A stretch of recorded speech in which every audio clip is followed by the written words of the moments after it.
ശശി തരൂർ വീണ്ടും കോൺഗ്രസ് പരിപാടിയിൽ. NSSുമായി അകലം കുറയ്ക്കാൻ തരൂരിനെ രംഗത്തിറക്കും. VD സതീശന്റെ അപ്രമാദിത്വം ഇനി നടപ്പിലാകില്ലെന്ന് സൂചന നൽകി ഹൈക്കമാൻഡ്. സുകുമാരൻ നായരെ കാണാൻ PJ കുര്യനും കൊടിക്കുന്നിലും എത്തിയതിന് പിന്നാലെ തരൂരും പെരുന്നയിലെത്തിയേക്കും.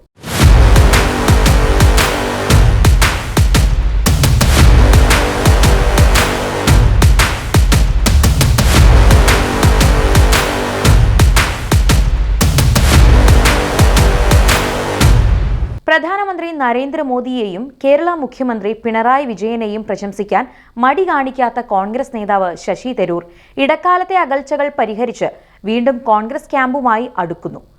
AICC ജനറൽ സെക്രട്ടറി ദീപാദാസ് മുൻഷിയുടെ നിർദ്ദേശപ്രകാരം കോൺഗ്രസ് പ്രവർത്തക സമിതി അംഗമായ ശശി തരൂർ മഹിളാ കോൺഗ്രസിന്റെ വേദിയിലെത്തിയതാണ് ശ്രദ്ധയാകർഷിച്ചത്. പിണറായി സർക്കാരിനെതിരായ സമരപ്രഖ്യാപനമായിരുന്നു ചടങ്ങ്. ഓപ്പറേഷൻ സിന്ദൂറുമായി ബന്ധപ്പെട്ട് കേന്ദ്ര സർക്കാരിനെ നിരന്തരം പുകഴ്ത്തിയ തരൂരും കോൺഗ്രസും തമ്മിൽ ഭിന്നത രൂക്ഷമായിരുന്നു. ദേശീയ നേതൃത്വത്തെ മുഖവിലയ്ക്കെടുക്കാതെ എതിർ ക്യാമ്പിനോട് അടുപ്പം കാണിച്ച തരൂരിനെ കേരളത്തിലെ കോൺഗ്രസ് വേദികളിൽ പങ്കെടുപ്പിക്കില്ലെന്ന് ചില നേതാക്കൾ പരസ്യമായി പറഞ്ഞിരുന്നു.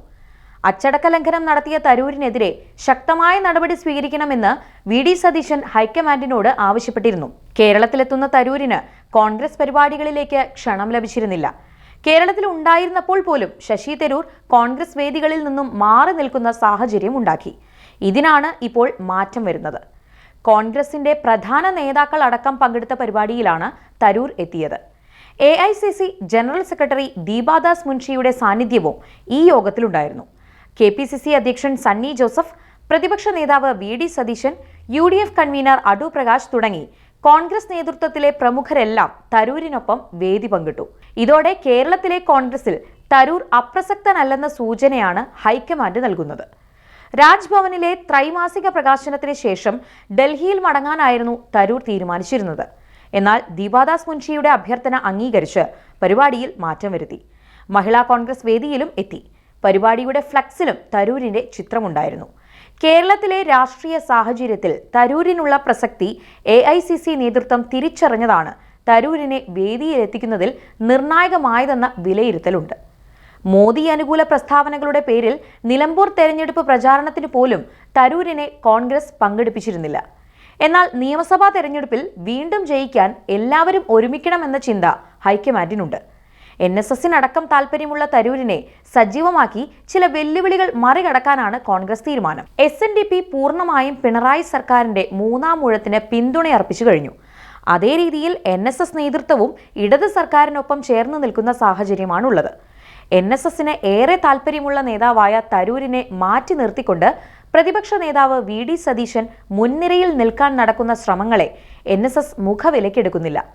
സതീശനെ അഹങ്കാരിയായിട്ടാണ് സുകുമാരൻ നായർ കാണുന്നത്. തിരിച്ചും അങ്ങനെ തന്നെയാണ് കാര്യങ്ങൾ. സുകുമാരൻ നായരെ അനുനയിപ്പിക്കാൻ നിൽക്കേണ്ടതില്ലെന്നാണ് സതീശൻ പറഞ്ഞത്.